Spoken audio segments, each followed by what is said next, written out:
Do you know how to provide effective feedback in a group setting? Well, you're not alone.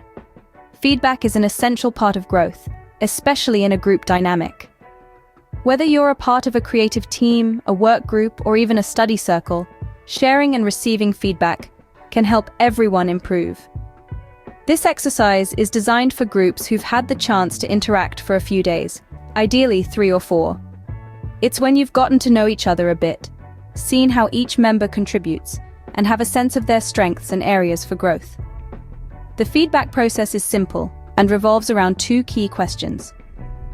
What I like about you, and what I want to see more in you.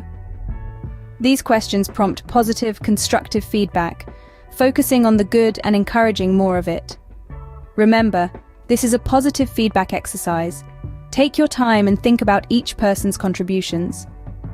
Now, let's dive into the process. How does this feedback exercise work, you may ask? It's quite simple, actually. Once you've gathered your group, you'll all sit in a circle. Each person will then write feedback about everyone else in the group, answering 2 key questions. What do I like about you?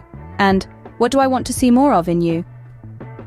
This isn't a time for critique or negativity, but for positive reinforcement and constructive suggestions. But don't rush this process. It's not a race, but a journey of discovery and reflection.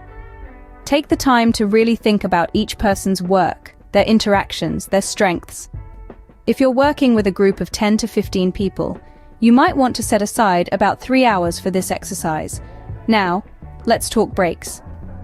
Once everyone has finished writing their feedback, take a short 5 to 10 minute break. Use this time to stretch, grab a drink, clear your mind.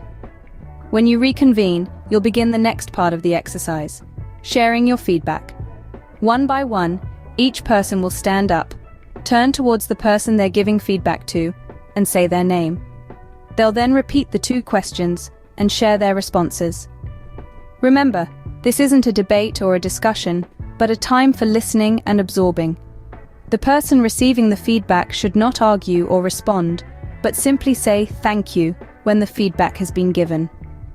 After giving feedback to everyone in the group, it might be time for another break. Use this time to reflect on what's been shared and to prepare for the next round of feedback. This continues until everyone has had a chance to share their thoughts and insights. And that's the process. Simple, right? But don't be fooled by its simplicity. This exercise has the potential to profoundly impact each member of your group, fostering a deeper understanding of one another and a stronger team dynamic. After giving feedback to all, simply say thank you. That's the beauty of this exercise. It's simple, but its impact is profound. What can you expect from this exercise, and why should you keep these feedback notes? Well, these notes are more than just pieces of paper.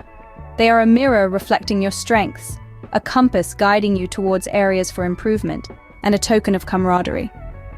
When you're feeling low or doubting yourself, these notes will serve as a reminder of your value and potential. They can uplift your spirits, motivate you to work harder, and inspire you to grow. Moreover, these notes are not a one-time thing.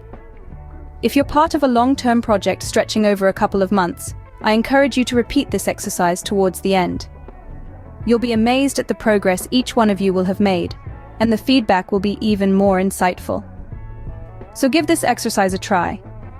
You might be surprised by how much you learn about your group members and yourself. And remember, keep those notes close. They are a treasure of insights and inspiration.